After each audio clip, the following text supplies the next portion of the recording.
Typically, in the modern day, you don't tend to hear much from the members of organized crime families. To keep a low profile from the ever-tightening laws on their illegal activities, they tend to make minimal public appearances. To draw attention to yourself, after all, might not be the wisest decision if you spend your days racketeering, dealing, and extorting. There is one man, however, a former mobster, who is particularly vocal these days, and he uses his voice for good. This is Michael Franzese, a former capo regime of New York City's notorious Colombo crime family. Franzese, in 2020, after serving a lengthy prison sentence for his affiliations with the mob, left behind his old lifestyle for good and turned to much more honest work, writing, public speaking, and, of all things, running a YouTube channel with almost 2 million subscribers. Michael Franzese's story is a particularly intriguing one. He stands out from the crowd as a very loud voice in an otherwise shady world, casting a light on how the mob are able to get away with their crimes and the true dangers of siding with them. Now, through his affiliations with legitimate businesses, the media, and his faith, he has managed to turn his life around and has gone from an influential gangster to a perhaps even more influential media figure. What happened to make him want to change his course in life, however? How did he go from a successful mobster to a popular content creator? To understand this, we have to turn the clock back to his early life on the streets of Brooklyn. Join us as we document the life and times of Michael Franzese, the man who left a life of organized crime behind for good in exchange for a career in the media.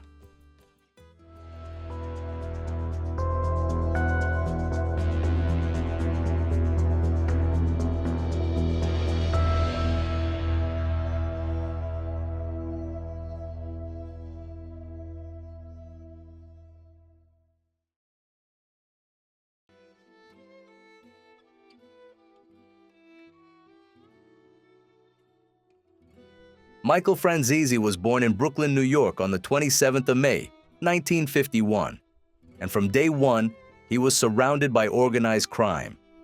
His father was John Sonny Franzese, who at the time Michael was born, was the successful underboss of the Colombo organized crime family. Sonny was infamous amongst the New York gangs and was known for his profitable racketeering schemes. He would openly admit to having killed many men whilst working for the Colombo family, and was known to have dismembered the corpses of those he killed before drying the individual pieces in a microwave to make them easier to dispose of. There was actually some speculation as to whether or not Sonny was Michael's biological father. His mother, Cristina Capobianco Franzese, had previously been together with Frank Grillo, whom Michael believed to be his real dad. Until he was 18, Michael would actually go by the name Michael Grillo. It eventually came to light that Sonny had impregnated Cristina at the age of 16. 9 months later, Michael was born. His mother had married Frank Grillo immediately after to avoid the scrutiny that would befall her if it was discovered she had given birth outside of wedlock. At the time Michael was born, Sonny was married with 3 children of his own. He would eventually divorce his first wife and married Cristina himself. Frank Grillo, on the other hand, would go missing soon after. He was never found. When he was 18, Michael reclaimed the name Franzese and soon moved from Brooklyn to Long Island, New York. He took on odd jobs around the city while he studied a pre-medical program at Hofstra University. His father didn't actually want him to have anything to do with the mob and wanted him to pursue a prestigious career in medicine. But in 1971, he was essentially forced into organized crime to help provide for his family. That year, his father was arrested and sentenced to 50 years in prison for his role in a 1967 bank robbery. Seeing little choice, Franzese contacted some of his father's closest associates and opted to take his place amongst the gangsters of the Colombo crime family to maintain a steady income for he and his mother.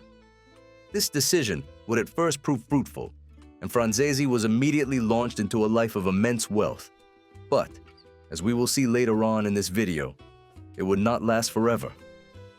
After taking part in several bootlegging and racketeering jobs for the mob, he was inducted as a made man into the Colombo crime family on the Halloween night of 1975, working for its acting boss, Tommy DeBella. He took part in the intense initiation ritual, which involved letting a blood oath run down his hand while he swore his allegiance to the mob in the form of omerta, a strict code of silence and honor. That night, he was sworn in with several other would-be gangsters, all of whom would be killed whilst working for the mob over the course of the next 2 decades. Until around 1980, Franzese was mentored by Josep Vitacco, a soldier of the Colombo crime family. Alongside Vitacco, he learned the basics of acting as a mobster while upholding the traditional values of the gang. In fact, for the first few years of his career, he would work alongside the infamous John Gotti, who at the time was ranked as a soldier within the gang. He developed a good relationship with Gotti, in fact, admiring him for his ruthless devotion to the mobster code. In these first few years as a gangster, Franzese would run errands across New York, building upon the business contacts already utilized by the family, whilst continuing to make new ones. He would intimidate and deal his way to success, and this tenacity would not go unnoticed. By 1980, Franzese was promoted to the rank of capo regime within the Colombo family and controlled a capable crew of around 300 gangsters. At his command were associates and soldiers, ready to do his bidding and build his criminal empire piece by piece. He had followed in his father's footsteps, albeit less violently, and would soon find himself as one of the most successful gangsters in the American Mafia since the days of Al Capone. Now, all he had to do was expand that empire.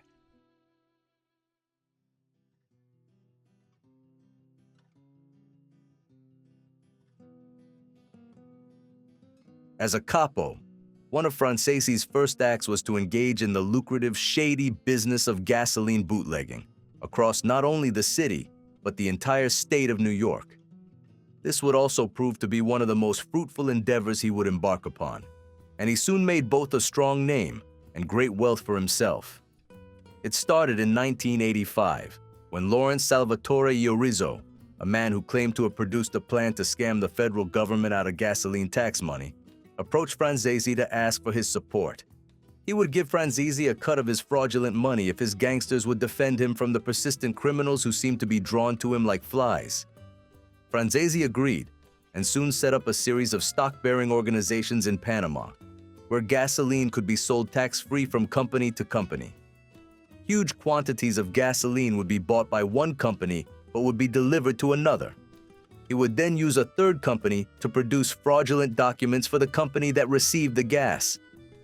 When the time came for federal agents to collect tax from his fraudulent companies, Franzese would declare bankruptcy, then rinse and repeat. Any money that was made would be split between Iorizzo and Franzese. It worked extremely well. Almost half of all gasoline in the New York metropolitan area was controlled by the Colombo crime family at the height of the bootlegging racket, and Franzese soon became a multi-millionaire. An estimated $8 million per week were being drawn in by the scheme at the height of its success, with Franzese himself taking around $1 million of that each week. With the money he made, Franzese bought a home in Delray Beach, Florida, where he continued to expand the gasoline racket. It wasn't quite as successful there, however, and he did start to lose money overall. But that didn't stop him from being placed at number 18 on Fortune magazine's 50 most wealthy and powerful mafia bosses list of 1986. It was around this time that he started to earn a series of nicknames referring to his wealth: the Yuppie Don and the Prince of the Mafia throughout the 1980s. It wasn't just gasoline bootlegging that saw Franzese shoot to success in the world of the mob, however. He was, and still is, a big lover of film, and ran several legitimate entertainment businesses alongside his criminal enterprises. He became president of the film production company Miami Gold in the mid-1980s, and even helped to produce the 1986 gangster action film Knights of the City. It was while shooting the film that he would meet his wife, Camille Garcia, whom he would go on to father 7 children with. Alongside his forays into the world of film, Franzese would also take a role in a number of other entertainment businesses with varying degrees of criminality. He managed to extort several high-profile clients for booking agent Norby Walters in the early 1980s, including names such as Michael Jackson and Dionne Warwick. The FBI also used him in an attempt to uncover the rumors of mafia ties with boxing promoter Don King in 1983. By 1985, there were few areas within the entertainment world that Franzese's influence hadn't reached. He took hold of travel agencies, video stores, and nightclubs, whilst also moving into car dealerships, restaurants, auto repair shops, contracting companies, and leasing companies.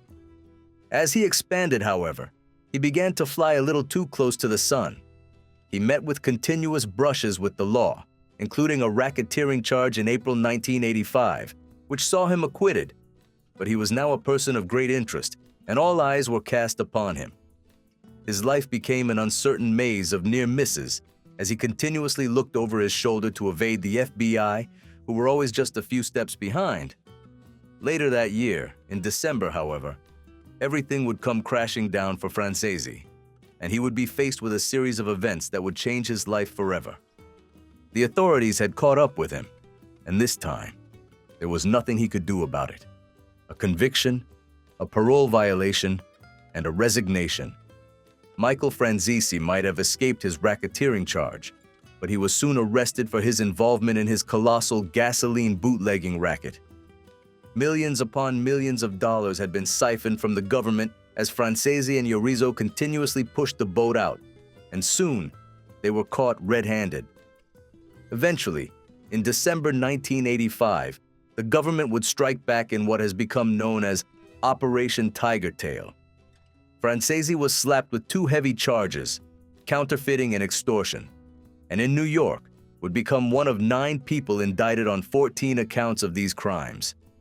Meanwhile, in Florida, he would face a total of 177 additional counts of counterfeiting and extortion, along with 26 other people.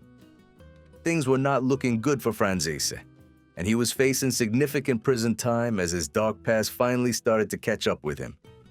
As is usually the way with trials involving high-profile mobsters, it didn't take long for Franzese's allies to turn on him either.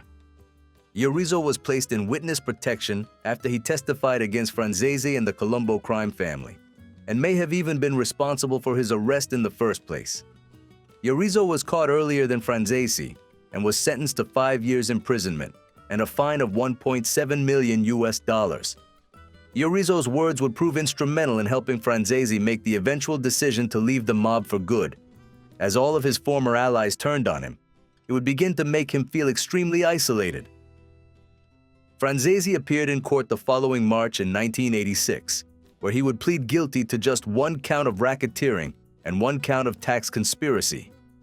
While this might not have been enough to send him down for life, it certainly loomed like a dark cloud over his head while he awaited sentencing.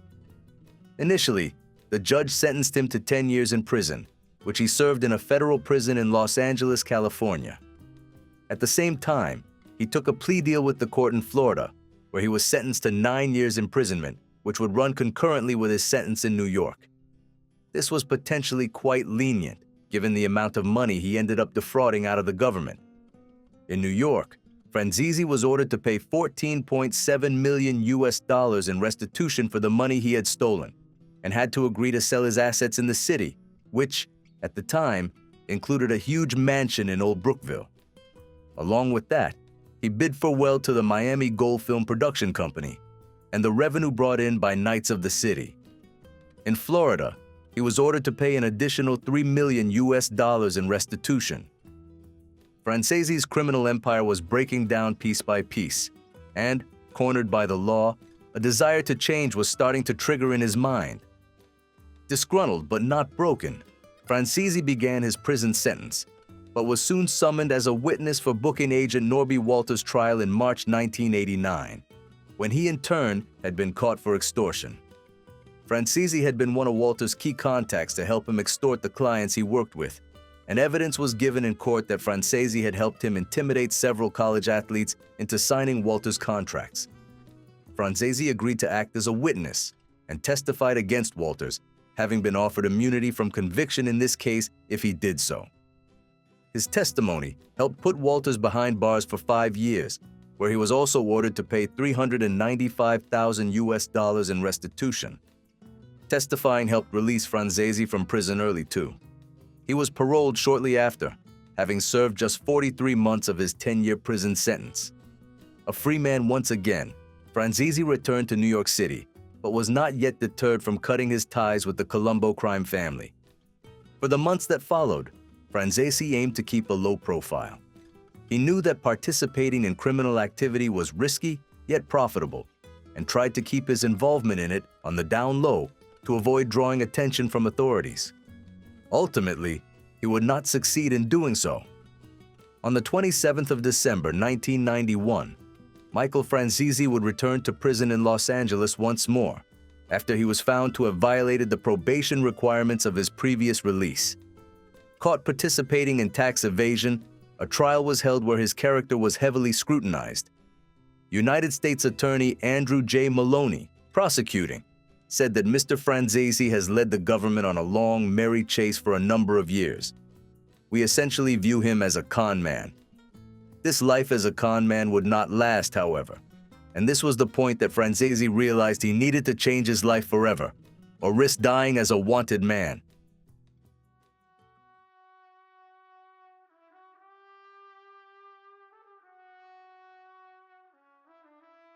This second stint in prison cast down some extremely dark shadows on Franzese's life. He fell into a deep depression while he was incarcerated again, claiming that he wanted to lay his head down on his cot and not wake up. He could not see a future beyond the four cramped walls of his cell, located in the prison's solitary confinement area, and came to the conclusion that he wanted more from his life. He regretted his actions as a mobster, as profitable as they may have been, and his life was changed when he received a visit from a prison guard one night. After checking in on him, the guard dropped a copy of the Bible through a slot in his cell's door. Franzese had never been one for religion prior to this, but he had nowhere else to turn in his darkest hour. What followed was a spiritual journey that led Franzese out of the depths of despair and towards the word of the good book. That night, he picked up the Bible and started to read, and it clearly resonated with him well. He viewed it as being alone with God himself in his prison cell, noting that at this point, he had nothing in life but enemies. All of his former allies had turned on him, testified against him, and here he was, locked away for what could have been the best part of a decade. Franzese had come to terms with the idea that he thought he would die in that cell, and decided to study religion closely, while he had nothing but time. Initially, he looked at it from a perspective of wanting to know where he was going when he inevitably died in prison, but it soon became a source of hope for the struggling man. He became a fervent, born-again Christian, and began to believe that the Bible is nothing other than God's word itself. In 1992, whilst he was still locked up, Franzese made the important decision to leave the mob behind for good. He co-authored and published his first book, an autobiography entitled Quitting the Mob. The book details his meteoric rise and rapid fall, explaining everything from his life on the street corners of Brooklyn as a child, to his relationship with his father, to his descent into the world of organized crime. He owns up to all of his previous crimes in the book, explaining how he was able to steal so much money from the government, and reconciles with his decision to ultimately cut ties with the Colombo crime family. He notes his love for his wife, his passion for God, and his desire to lead an honest life, away from the dark underbelly of the Mafia. It was penning his first published book that led him to pursue a career in the media, which we will dive into shortly. On the 7th of November 1994, Franzese was released from prison, having served his sentence. His dark days were coming to an end, and, reunited with his wife and children, he made good on his decision to part from the mob forever. He officially cut ties in 1995 and moved to California, entirely renouncing his life of crime. This, of course, came at a cost. When you swear allegiance to the mob, you swear allegiance for life. The gangsters back in New York City were furious at Franzese's decision to part ways, and, over the course of the next few years, he would repeatedly face death threats from those he used to work closely with. Truly, all of his criminal allies were now against him, and he could not return even if he wanted to. This escalated when several attempts were made on his life. Hitmen attempted to bring him down violently, but he managed to evade the clutches of death. Shockingly, one of the attempts to kill Franzese was approved by his own father, Sonny. Soon, Michael Franzese would set to work on dismantling his career piece by piece.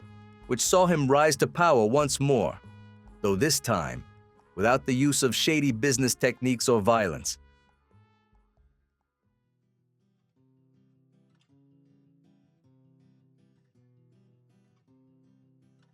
Despite the frequent threats and attempts on his life, Franzese would stand true to his newfound opinions on organized crime and would even turn to public speaking to actively denounce the mob. He has claimed that it is an evil life and one that should not be glamorized by anybody, even stating that he doesn't know a single family who is part of the mob life that hasn't been totally devastated at some point in time. Not only did he fear for his life during these early years in the mid to late 90s, he was also greatly concerned for his family's safety. He moved them to California, the literal opposite end of the country, to be as far away as he could from his former associates in New York and Florida. Not only that, but government officials were still watching him like a hawk. They were not certain that he had indeed given up his criminal ways for good. With the help of his wife, Camille, he was able to set up a new career that started first in motivational public speaking, telling his story to those who needed to hear it most. Franzese began by giving talks to troubled groups of youths who were in danger of turning to a life of crime themselves. His influential speeches were soon held at schools, public events, and even within the walls of prisons, where he spoke to groups of convicts on turning their lives around following their eventual release. His speeches tend to focus on the idea that no matter where you are in life or what you have done, the opportunity to turn it all around is still there. He wants this to be the one takeaway that attendees of his speeches leave the room with, and often emphasizes how much religion has helped him find his footing in his darkest hours. As such, he is very active in the Christian community and has appeared at events run by Willow Creek Community Church, a huge megachurch in the South Barrington suburb of Chicago, Illinois. His talks have been met with positive feedback over the years, and he continues to host them to this day. Franzese has also used his passion for the media to tell his story to those who can't attend his speeches in person. In April of 2013, the documentary The Definitive Guide to the Mob was released, where Franzese appeared as a commentator in several interviews. In the documentary, he casts light on the inner workings of the mob in New York City, while emphasizing why he opted to leave. In 2014, he released his first film as a man free of his ties to the mob, God the Father, a biopic that centered around the key events of his life. In the film, stock footage from Franzese's time in the mob, as well as animations and detailed interviews with other ex-gangsters, helped to paint the picture of the tumultuous world of organized crime that forced him to leave the Mafia for good. The film was released in 20 selected cinemas across the United States. The following year, he would also appear in a documentary hosted by the accomplished presenter Trevor McDonald entitled The Mafia, where he discussed at length the toll the Colombo crime family had taken on his life and relationship with those closest to him. His love of media has continuously drawn him back to the stage and screen, this time not as a producer, but as an actor. He appeared in the 2017 Kevin Sorbo film Let There Be Light, a religious drama where Franzese plays, appropriately, a reformed member of the Mafia. The following year, he would even host his own musical stage show, A Mob Story, which opened at the Plaza Hotel and Casino in Las Vegas. A far cry from his career as a shrewd con man, defrauding gasoline taxes from the federal government. As a free man, Franzese has become a somewhat prolific writer, following the publication of his first book. He took a several-year break from writing following his release from prison, but returned to penmanship in 2003 when he released Blood Covenant. This book provided a detailed insight into Franzese's path to discovering religion and how it helped him turn his life around. The Good, the Bad, and the Forgiven, published in 2009, centers around his relationship with his wife and how she helped to save him from a life of crime, while I'll Make You an Offer You Can't Refuse, published in 2011, describes the inner business workings of the Mafia. His most recent title, Mafia Democracy, was released in 2022, in which Franzese documents his views on the decline of traditional values within the Mafia, following the spread of their influence across America in the 20th century. His books are among the most well-reviewed pieces of media he has lent his name to, and provide an extremely broad glimpse within a section of criminal society that is often locked up as tight as possible to the prying eyes of outsiders. Mirroring his days in the mob, albeit in a much more honest manner, Franzese has even taken a step back into the restaurant industry as of 2019 and happily manages his own franchise of pizza establishments, Slices Pizza. 5 branches were soon set up across the country, where the public could enjoy traditional Sicilian-style square pizzas. He also founded Franzese Wines in 2022, which produces and ships traditional Armenian wines across the world.